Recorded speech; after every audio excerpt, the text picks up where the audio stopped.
이 과제는 대구 경북 지역 사회에 거주하고 있는 외국인 이주민 또는 이주를 예정하거나 희망하는 한국어 및 한국 문화와 관련된 메타버스 기반 한국어 교육 플랫폼을 구축한 후 이를 온라인으로 한국어 수업으로 진행하고자 하는 데 있습니다. 이는 오프라인 교육장에 모이지 않아도 언제 어디서나 실제감이 높은 한국 문화와 한국어 교육을 바탕으로 외국인의 한국 정주에 대한 성과를 높이기 위함입니다. 이 과제는 메타버스 기반 한국어 교육 플랫폼입니다.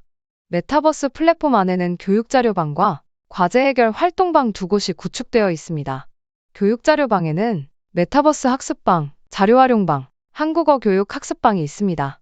메타버스 기반 한국어 교육 플랫폼은 e-learning 콘텐츠로 제작된 동영상 자료를 기반으로 교수자와 학습자가 실시간으로 만나는 한국어 교육 시스템을 구성함으로써 이주민, 특히 외국인 유학생의 유학준비, 한국생활, 대학생활, 지역사회 정주 등 체계적 교육이 이루어지도록 구성하였습니다.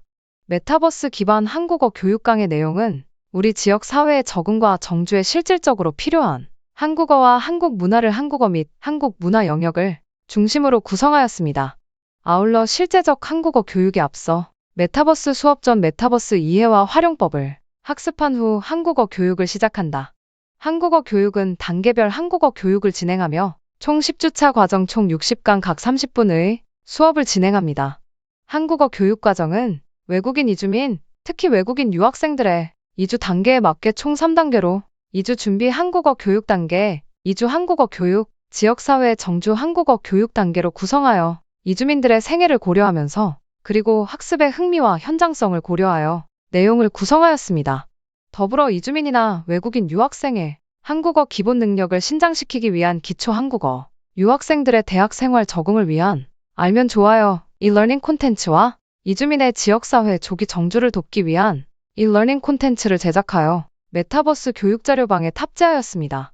지금까지 지역사회 이노베이션 아카데미 한국 정주를 위한 한국어 교육 콘텐츠 개발 대구 경북 지역 이주민 대상 과제 안내였습니다. 그럼 본격적으로 수업에 들어가 보도록 하겠습니다. 감사합니다. 안녕하세요. 오늘은 어서와 한국에 대한 공부를 해보겠습니다. 제7강 한국 이주입니다.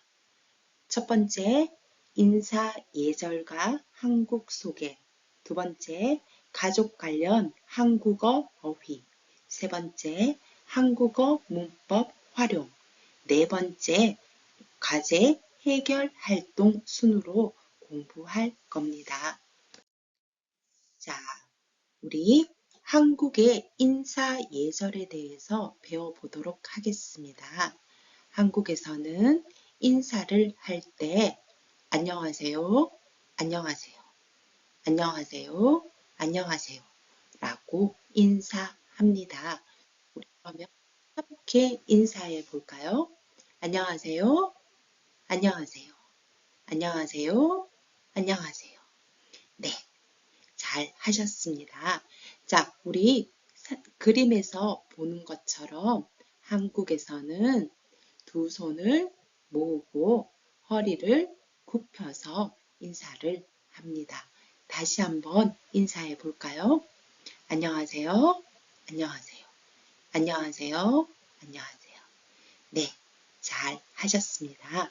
자, 두 번째는 한국에서 고마울 때 인사합니다. 고맙습니다. 아니에요. 고맙습니다. 아니에요. 우리 그러면 함께 인사해 볼까요? 고맙습니다. 아니에요.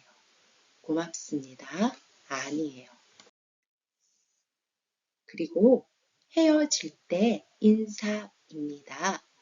선생님 학교에 있어요. 학생 집에 가요. 그래서 선생님이 인사합니다. 안녕히 가세요. 안녕히 가세요. 안녕히 계세요. 안녕히 계세요. 자, 우리 함께 해볼까요? 안녕히 가세요. 안녕히 계세요. 자, 이제 사람을 처음 만났습니다. 우리 인사합니다. 만나서 반갑습니다. 만나서 반갑습니다. 우리 그러면 함께 해볼까요? 만나서 반갑습니다. 만나서 반갑습니다. 그리고 친구와 인사합니다. 친구와 인사할 때는 짧게 안녕, 안녕, 안녕, 안녕. 자, 우리 같이 한번 인사해 볼까요? 안녕, 안녕. 자, 그리고 미안하거나 죄송할 때 인사합니다. 미안합니다. 죄송합니다. 괜찮아요. 미안합니다. 죄송합니다. 괜찮아요. 우리 그러면 함께 인사해 볼까요? 미안합니다. 죄송합니다. 괜찮아요. 그리고 잠을 잘 때 인사합니다. 안녕히 주무세요. 안녕히 주무세요. 그리고 아침에 일어났어요. 인사합니다. 안녕히 주무셨어요? 안녕히 주무셨어요? 자, 그리고 친구들과 인사합니다. 잘 자, 잘 잤어? 잘 자, 잘 잤어. 그리고 음식을 먹을 때 인사합니다. 맛있게 드세요. 잘 먹겠습니다. 맛있게 드세요. 잘 먹겠습니다. 우리 함께 인사해 볼까요? 맛있게 드세요. 잘 먹겠습니다. 그리고 길에서 어른과 아이가 만났습니다. 어른은 아이에게 안녕, 그리고 아이는 어른에게 안녕하세요 라고 인사합니다. 자, 이제부터는 한국의 상징에 대한 이야기를 해보려고 합니다.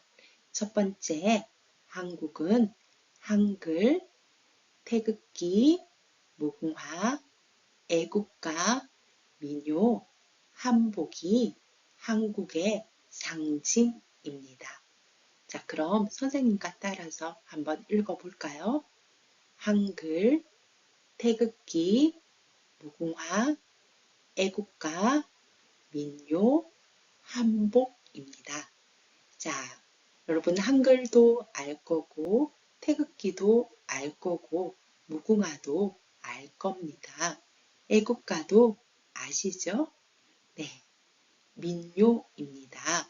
민요는 옛날 한국 사람들이 즐겨 부르던 노래입니다. 그래서 옛날부터 사람들이 불렀던 노래를 민요라고 이야기합니다.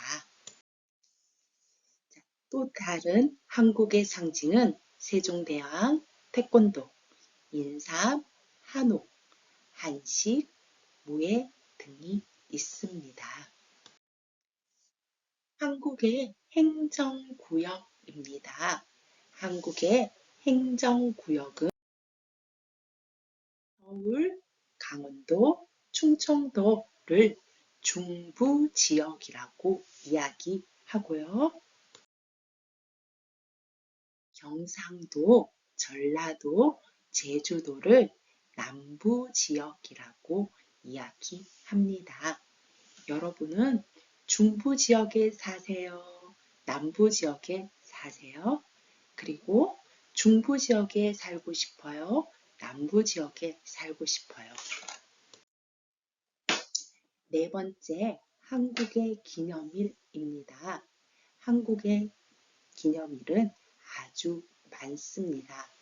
1월에는 설날, 3월에는 3월 1일 3.1절, 4월에는 4월 5일 식목일, 4월 8일 석가탄신일, 5월에는 5월 5일 어린이날, 5월 8일 어버이날, 5월 15일 스승의 날, 6월에는 6월 6일 현충일, 7월에는 7월 17일 제현절, 8월 15일 광복절, 8월 15일 추석, 10월에는 10월 1일 국군의 날, 10월 3일 개천절, 10월 9일 한글날, 12월 25일 크리스마스가 있습니다. 네, 어떤 날인지 궁금하시죠? 이 기념일에 대해서는 우리 한국어 수업 시간에는 좀 더 자세하게 알아보도록 할게요. 다섯 번째는 한국의 화폐입니다. 한국의 화폐는 지폐와 동전으로 나누어집니다. 첫 번째 지폐는 1,000원, 5,000원, 만원, 5만원이 있습니다. 우리 따라서 한번 읽어볼까요? 1,000원, 5,000원, 만원, 5만원.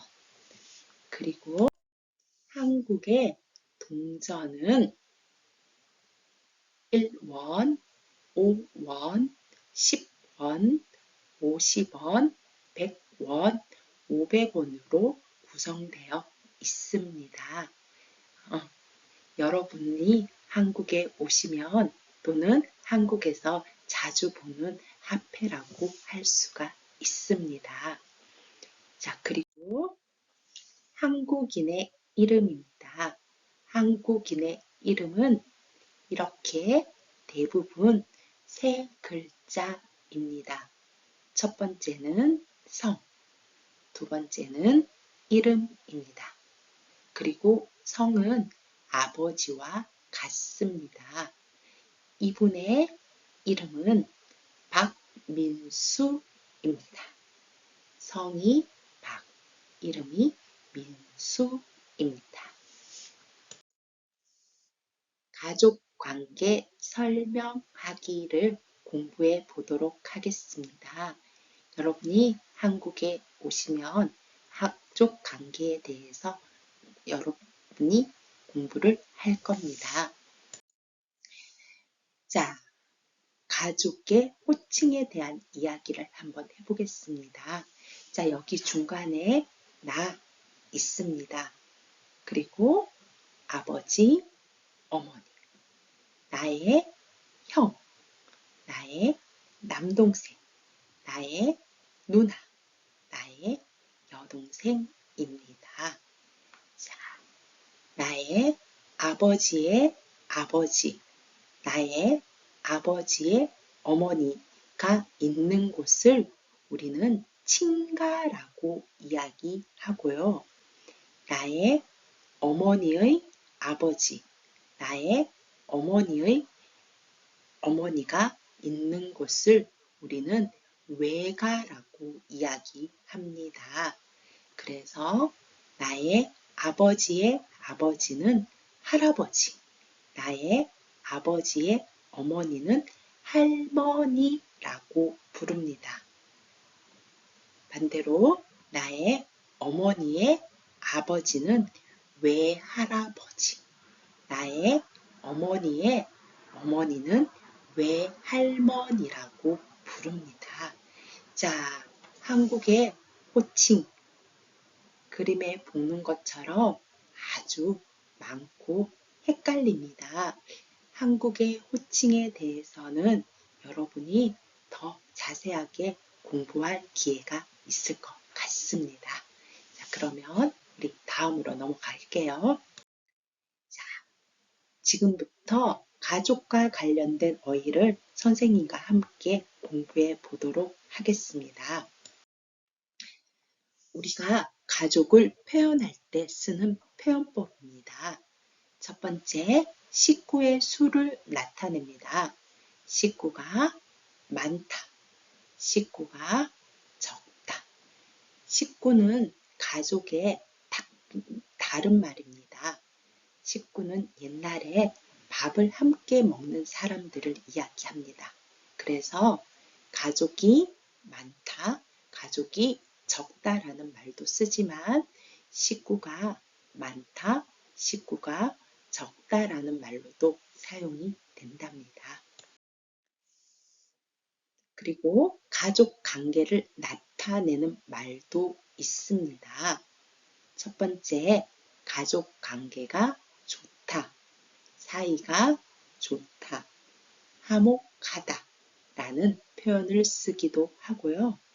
반대로 가족 관계가 나쁘다, 사이가 나쁘다, 불화하다 라는 말도 쓰기도 합니다.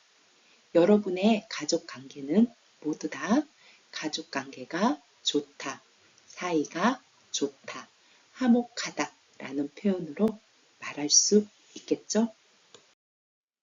그리고 가족의 나이에 대해서도 이야기합니다. 나이 차이가 적다, 나이 차이가 많다 라는 표현도 사용합니다. 그리고 나이 차이에 대한 표현 중에 연년생이다 라는 표현과 동갑이다 라는 표현도 있습니다. 연년생이다 라는 표현은 나의 언니와 나의 오빠가 나와 한 살만 차이가 납니다.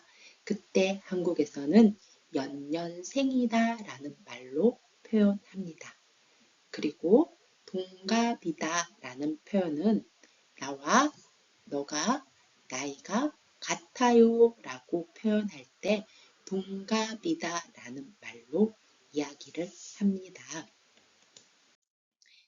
자, 이제는 대가족과 핵가족의 특징에 대해서 한번 알아보도록 하겠습니다. 자, 그림에서 보는 것처럼 가족이 많습니다.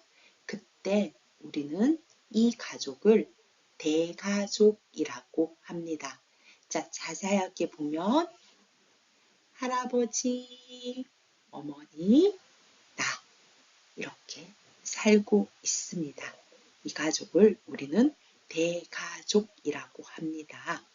대가족의 특징을 보면 부모님을 모시고 살다, 여러 세대가 함께 살다, 가족 간의 유대가 깊다, 집안의 중요한 일은 어른들이 결정하다 라고 표현합니다.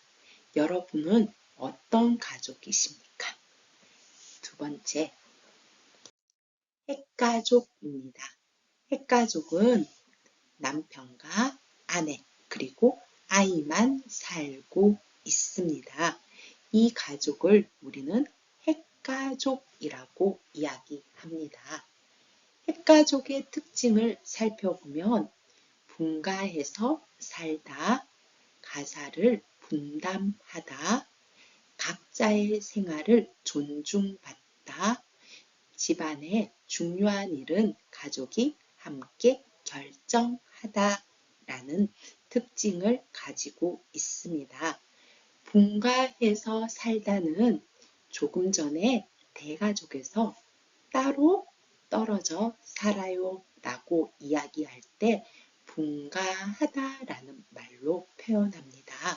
그리고 가사를 분담하다 라는 표현은 가사는 집안 일을 말합니다. 그리고 분담하다는 나누어서 일하다 라는 뜻입니다. 그래서 집안일을 나누어서 일해요.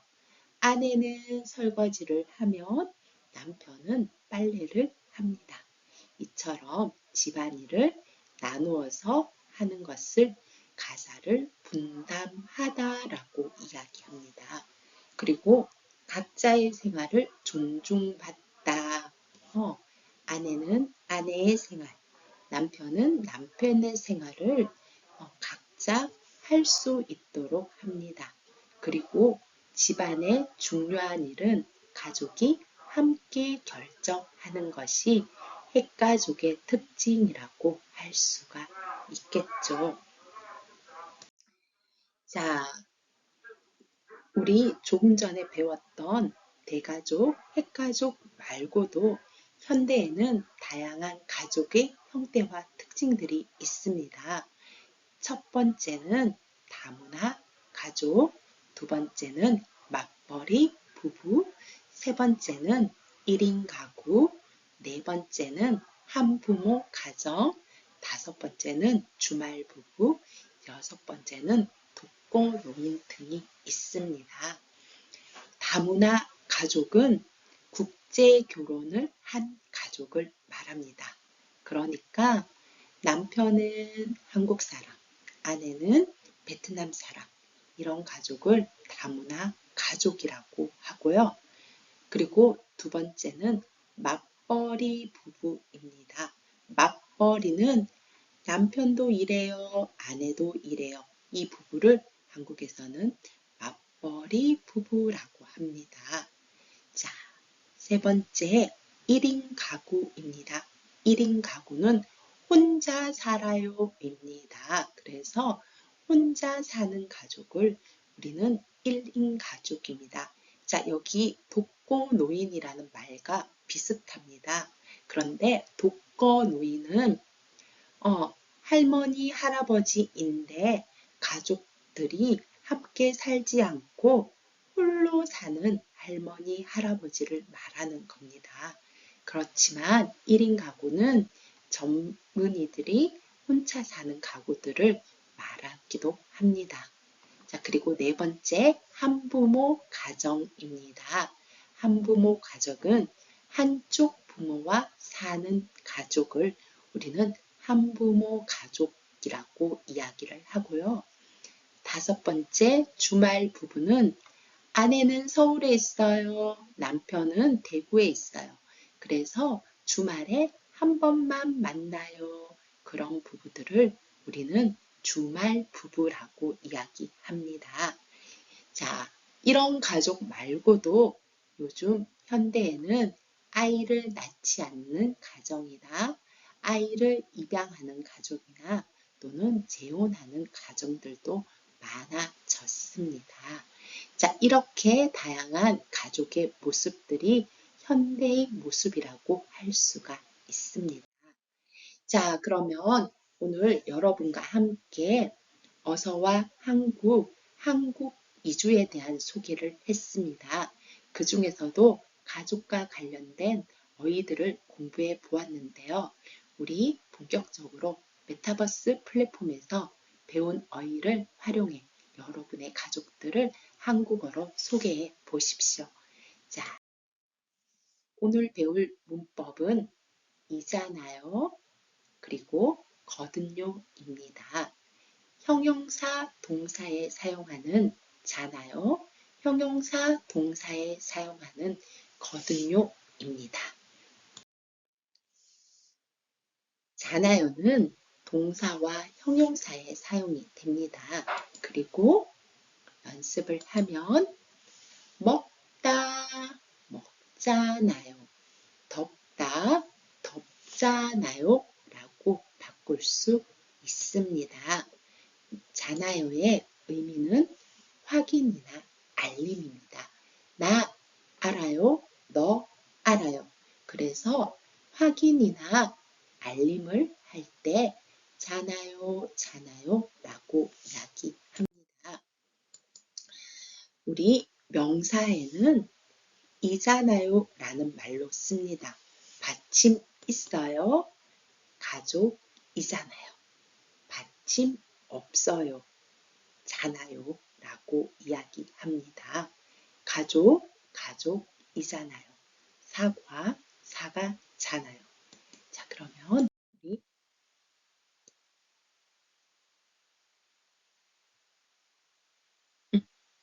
잖아요는 확인이나 알림 말고도 화제 도입, 그러니까 이야기를 시작할 때도 잖아요 이야기합니다. 언제? 많이 들어보셨잖아요. 있잖아요 라는 말로 시작을 하기도 합니다. 자, 우리 그러면 연습 한번 해볼까요? 영어를 어떻게 그렇게 잘해요? 제가 미국에서 10년 어떻게? 잖아요. 그러니까 영어를 잘 하지요. 자, 그러면 우리 연습 한번 해볼까요? 제가 필리핀에서 오다. 그래서 마닐라에 대해서 잘 알아요. 어떻게 바꿀 수 있을까요? 한번 같이 바꿔볼까요? 제가 필리핀에서 왔잖아요. 그래서 마닐라에 대해서 잘 알아요. 두 번째, 저희가 부모님을 모시고 오다. 그래서 집에 일찍 들어가야 돼요. 자, 그러면 저희가 부모님을 모시고 살잖아요. 그래서 집에 일찍 들어가요 라고 이야기하면 됩니다. 자, 두 번째 문법은 기는요입니다. 기는요. 기는요는 동사와 형용사에 사용합니다. 의미는 반대입니다. 반대. 먹다, 먹기는요. 덥다, 덥기는요. 라고 이야기합니다. 자, 그러면 우리 연습 한번 해볼까요? 명사도 되네요. 명사, 우등색, 우등색, 은요, 사과, 사과는요 라고 반대 확인의 의미를 가지고 있습니다.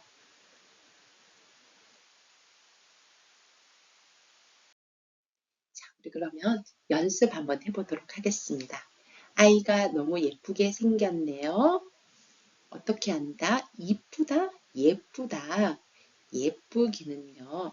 남편이 집안일을 많이 도와주죠. 부러워요.